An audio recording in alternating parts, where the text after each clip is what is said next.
Today I'll be talking about a specific set of applications to our IsoFlux CTC isolation platform. In particular, I'll be talking about the detection of somatic mutations from blood-based biopsies in cancer patients. So I'll start out with a little bit of an introduction regarding liquid biopsies and why they have become very important recently. This is a new assay format for detecting somatic mutation. It's important because it offers the opportunity to get real-time, non-invasive measurements on the actual mutational profile of the cancer as it changes during treatment. And so in this context, we believe that the IsoFlux platform has a lot to offer and contribute to these efforts. It's because we have actually designed this platform in order to be able to obtain circulating tumor cells with a high purity and at a high recovery level. So these are some of the things that we kept in mind while designing the platform. Is we wanted a very high recovery so that a majority of patients can have evaluatable tumor material. We wanted to have a purity that was also high enough to be able to use standard somatic mutation detection panels that are currently in use with solid tumor samples in genetic labs. So another important advantage of actually isolated and intact cells is that we can do DNA analysis. That's what I'll mostly be talking about during this webinar. But the other contents of the cell, like RNA and proteins, are also available. Lastly, the instrument is a Class 1 FDA-listed instrument, so it means it can be adopted as part of CLIA lab workflows. So briefly, what we would like to enable with the system and the workflow described is a liquid biopsy whereby after blood collection, CTCs are enriched using the IsoFlux system, followed by a set of sequencing protocols that we've developed and validated using both analytical and clinical samples. And finally, this is going to enable, in the CLIA setting, the clinical reports. I should be clear that what I'll be presenting today is not diagnostic data, and it's not a diagnostic workflow. It's a research workflow. But we're working with various labs that are developing this into diagnostic workflows in the CLIA setting. So what are the drivers for adopting these kinds of biopsies? So first of all, the most important thing is the lack of available tumor tissue as the patient progresses in their disease. There's typically only a couple of points where tumor tissue is readily available. There's an initial biopsy, and then there's usually a biopsy that's taken during surgery, if surgery is used as a mode of treatment. Now, where biopsies are possible, there are a lot of costs and there are significant risks associated with biopsies, especially in cancers that are hard to access, like lung cancer. Again, the other overarching reason to use these types of tests is that more and more directed therapies are available, and those therapies are dependent on specific molecular markers being present in the tumor. So I think for achieving these goals, there are two different ways to do it. One is using cells. That is what the IsoFlux does, is it isolates circulating tumor cells from a blood draw, basically, of the patients. The other way to do it that people have been working and publishing a lot on lately is using cell-free DNA. I think while cell-free DNA is a very promising technique, I believe that the cells have the advantage of having measurable amounts of cells in early stage patients, as I'll show, having a good representation of the disease that's actually being spread throughout the body, the cells that are being shed and then actually in the circulation. And because we have these DNAs, the DNA present within cells that are that are enrichable, we can have a higher purity of the sample, and that's what enables us to work with standard panels that are used in sequencing of solid tumors. So I'll briefly go through how the system works. It's a microfluidic-based system that does immunomagnetic capture in a flow channel. And briefly, you have laminar flow going across a capture region where there's a drag force being applied to the cells by the flow, as well as a magnetic force being applied to the beads that are bound to cells. Beads are preferentially bound to cells using a number of different antibodies that bind to tumor cell surface markers. A lot of the data I'll show uses cocktails of antibodies. Some commonly used ones that we employ are EpCAM and EGFR antibodies. Another important piece about the system is it's designed for molecular workflows. And so once the cells are immobilized beneath the magnet, this magnet assembly, which we call the cell spot, is removed. And so you have the cells in a very small hanging drop of about 5 microliters, and that allows you to take the sample straight into the lysis and subsequent DNA amplification and sequencing steps. I wanted to talk a little bit about the validation data that we've obtained and what we've been able to do with a number of different cancer types. There have been about over 6,000 clinical samples run on the system to date. Here at Fluxion, we run samples as part of collaborations and as part of paid service agreements, and we've run over 1,000 samples here. And this is these statistics I'll be showing are based on these samples run here at Fluxion. So we have worked with a number of different indications in cancer. I think an important metric that we look at is how many patient samples have more than 5 CTCs, circulating tumor cells per sample, and this is what's shown on the left side. So what the take home here is there's really a large majority of people that have more than 5 cells isolated, and that the reason we focus on that number is it is a lower limit of detection for our mutation detection via sequencing.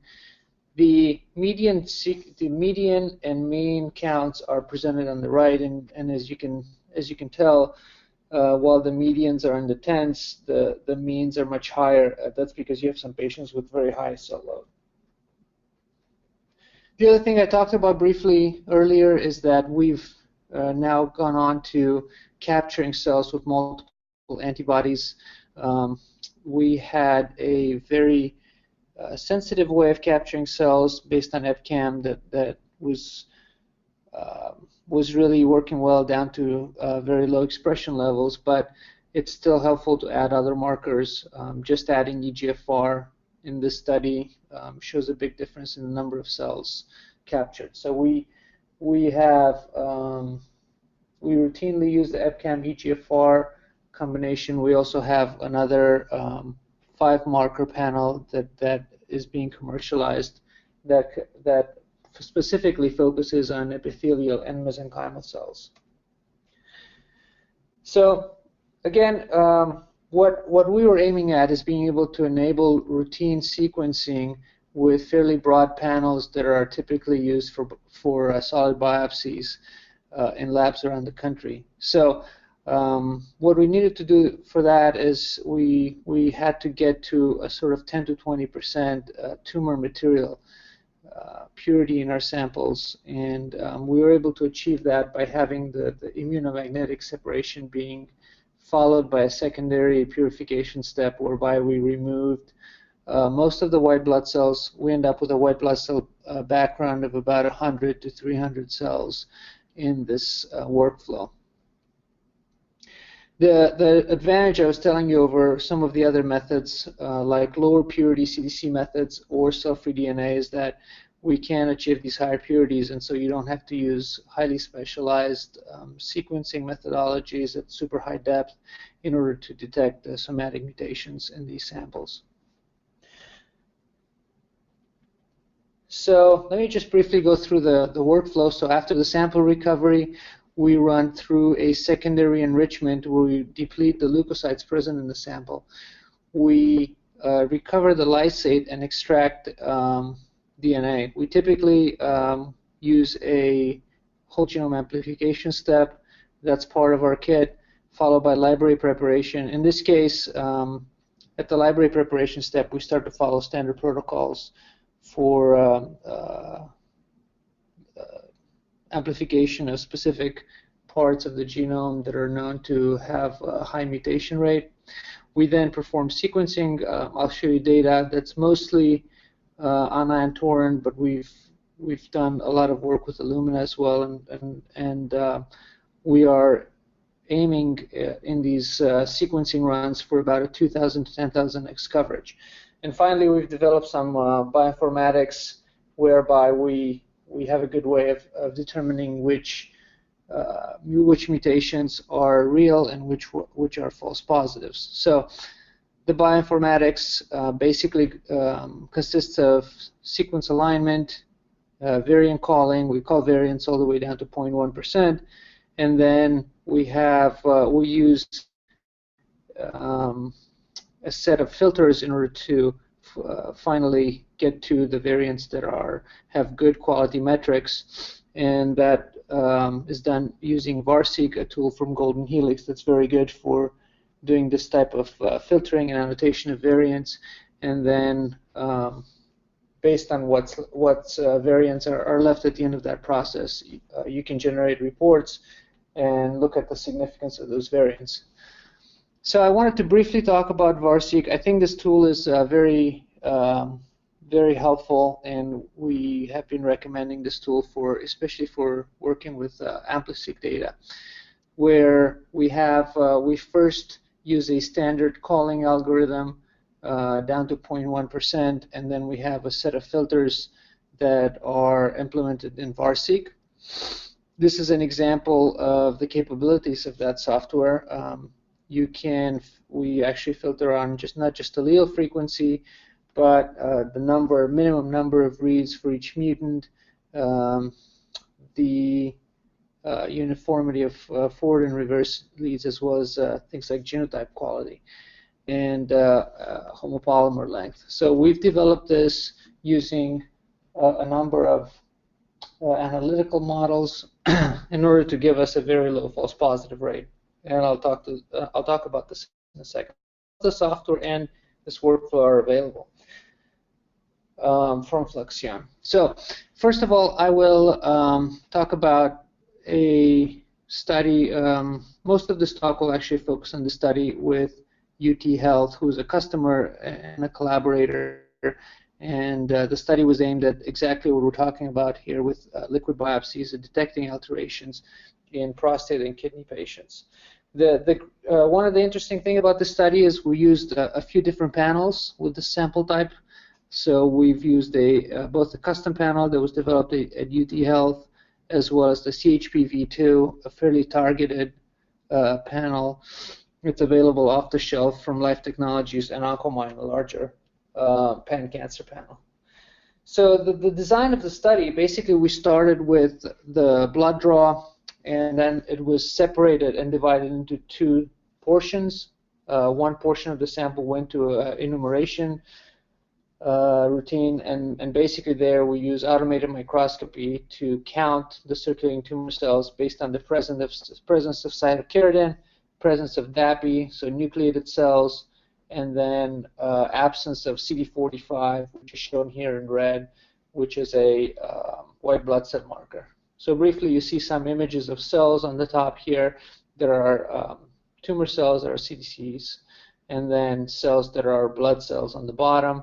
And then the other portion of the matched sample goes to cell lysis and DNA extraction. And so these are, I should point out that these are late-stage patients. They were selected as such for the study, but these are the enumeration results. And what you can see is that basically 100% of these patients are above our 5-cell threshold, and a lot of them do have a very high load. And so these are a set of patient samples used in our pilot study. We have a number of prostate and renal cell carcinoma samples. and here is shown the panel that we use to sequence these samples. We've done a lot of analytical validation. I'm not going to go through all of it, but I wanted to quickly present it because I wanted to show you how we typically analyze these samples. So one of the nice things we did for this study is for a lot of the patient samples, we were able to also extract the white blood cell fraction from basically the waste of our device. And in doing that, we can put a matched normal sample through the whole workflow, starting with cell lysis, WGA, going through the library amplification, as well as the sequencing and variant filtering. And so it's a really nice way to tell what the false positive rate is, and to make sure that anything that we see in the CTC sample is not also seen in the normal sample. So it's not an error. So this is an example of putting an analytical sample through that workflow. Here we spiked 4 tumor cells per milliliter of blood. We use MDA MB cells that are a mesenchymal-like cell type. They're breast cancer derived. And so what you see here is you have a few in red here, the BRAF, KRAS, and TP53. These are known mutations present in the cell line, and we do detect all of those. One thing you should notice is for places where the normal is different from HG19, like this PDGFRA call, when you add in tumor cells, you actually decrease the mutation rate from close to 100% to about 91%. So basically that's a 9% tumor cell population that doesn't happen to have that common mutation. And so what we typically do in our workflow is we take and we compare these two sets of calls, and then finally we just report the calls that are only present in the tumor sample and not present in the matched normal, such as you see down here. Again, on the left, these are the filters that we used to quality control the variants that were called. So one thing that I wanted to point out is, as I said, we've worked with both Antorn and Illumina platforms. What you see here is a direct comparison of a set of analytical samples in 2 different locations, 2 different sequencing labs, and 2 different panels on the 2 leading technologies. So you have on the left CHPV2 panel using PGM, and on the bottom you have the TrueSight panel on MySeq. So you see a very good correlation between these calls. These are 3 different calls that are present in the cell line again. It's just a good sign, and you see that even at these low spike in values, we have a fairly good detection rate of these. We see all of these mutations. So now I'm going to go in and talk about some clinical samples. As I said, these are part of a larger data set that will be reported on by our collaborators at UT Health. They have a system, and the sequencing was done by Companion DX, a sequencing lab that's also at UTH. So for these samples, as I showed you in the analytical portion, we report only variants that are found in the CTC sample, but not in the matched normal.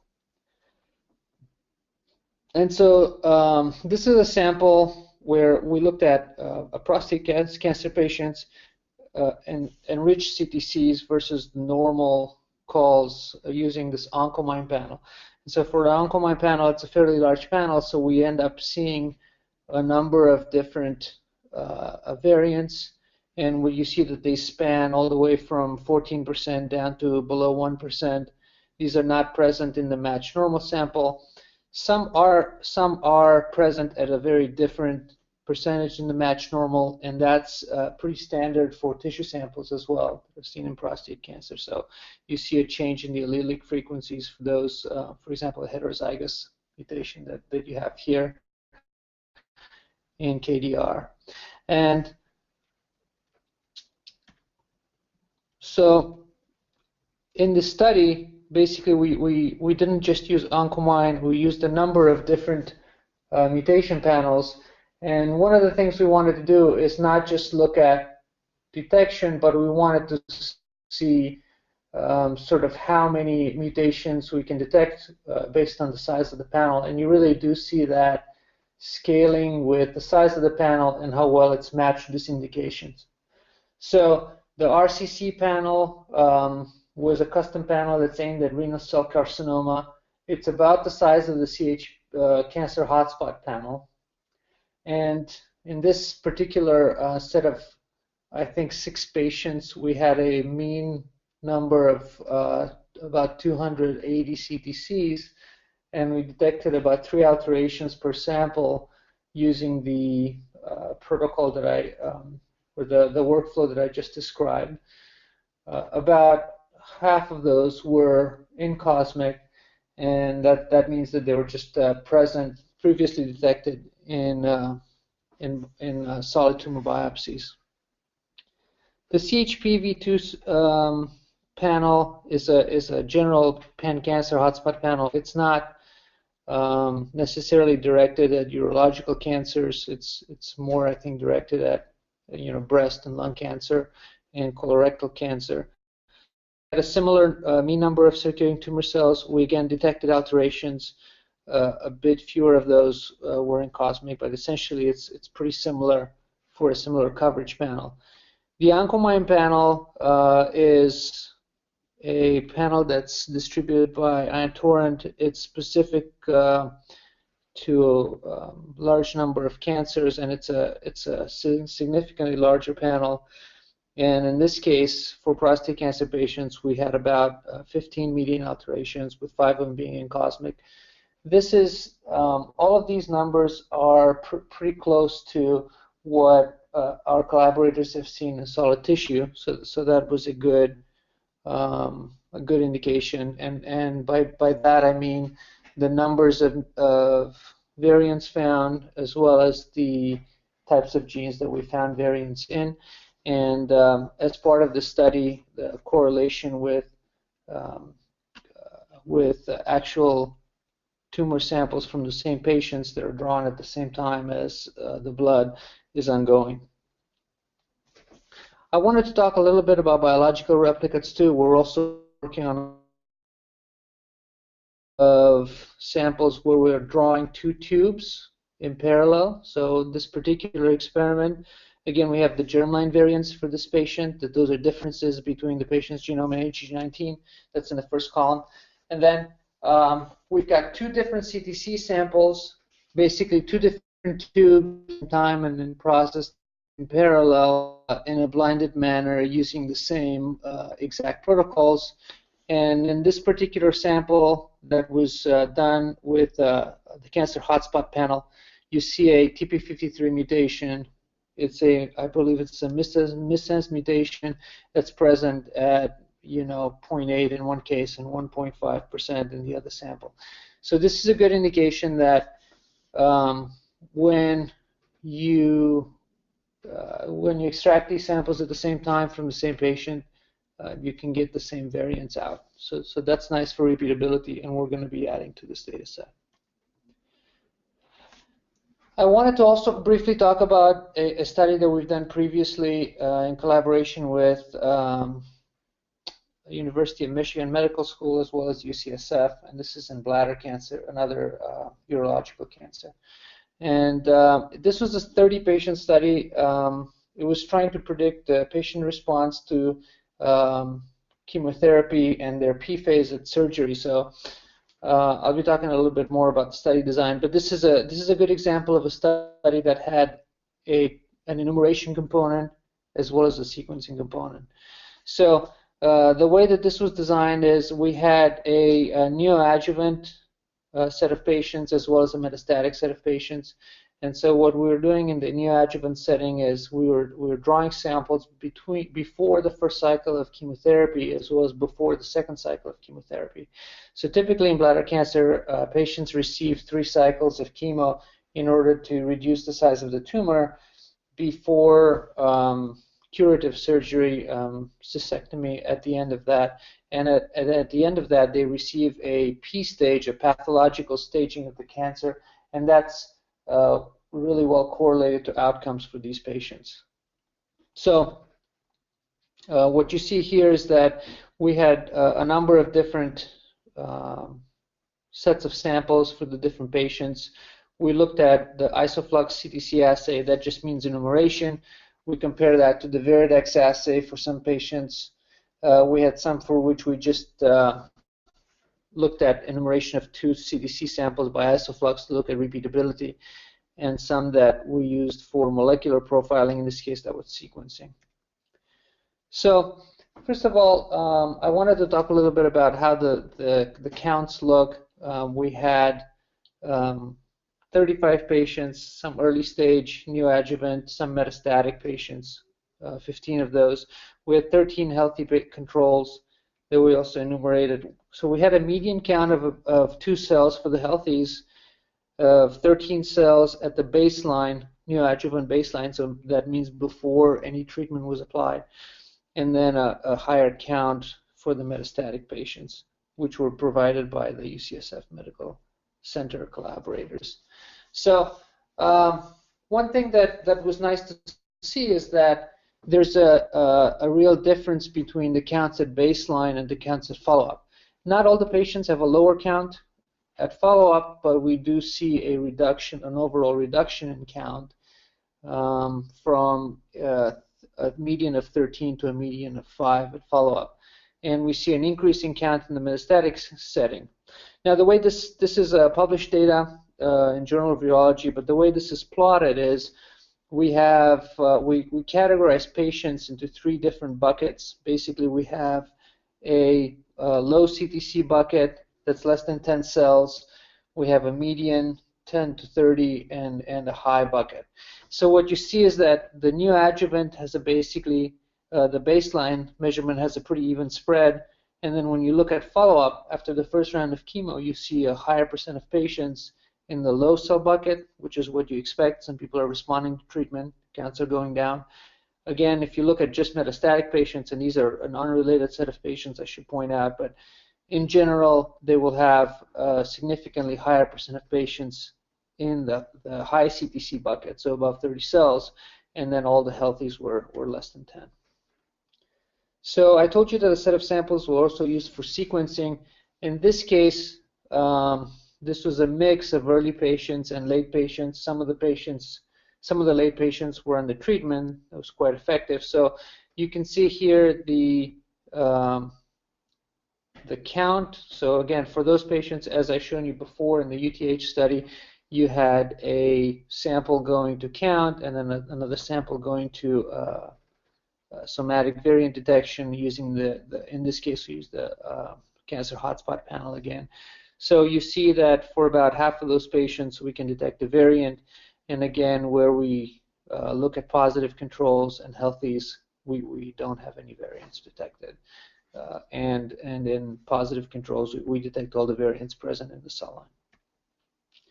So again, this is recently published in Journal of Urology, and I'm happy to share this publication with you, but we were very excited to complete this first study, and I think the UTH study is also headed for publication. A few different publications are being prepared for that.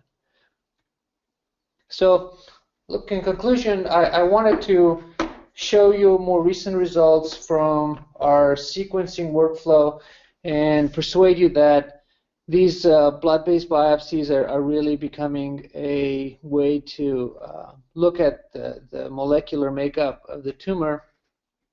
Our system does very well in extracted CTCs.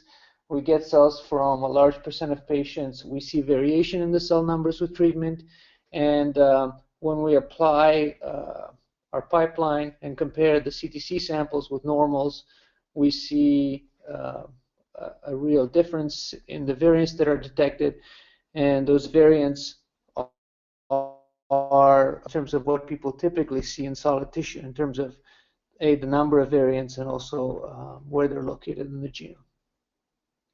So I hope you want to learn more about this, and I thank you all for your attention, and I will check in and see if there are any questions. Thank you very much. Thank you, Christian. That was really nice. There are a couple of questions, actually, if you would like to answer them. Okay. In the meantime, while Christian is reading the questions, I would just like to remind you that this webinar is recorded and it will be available on our website within these couple of days. Got it. So one question is about the antibodies used in CTC isolation in bladder. I believe we used EGFR EpCAM combination for that study.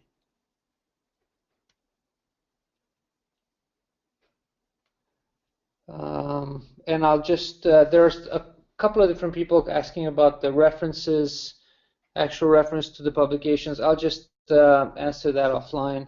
It's going to be easier. Basically, the bladder study was, again, published in the Journal of Urology. You can see the first page here, but I'll just send that privately.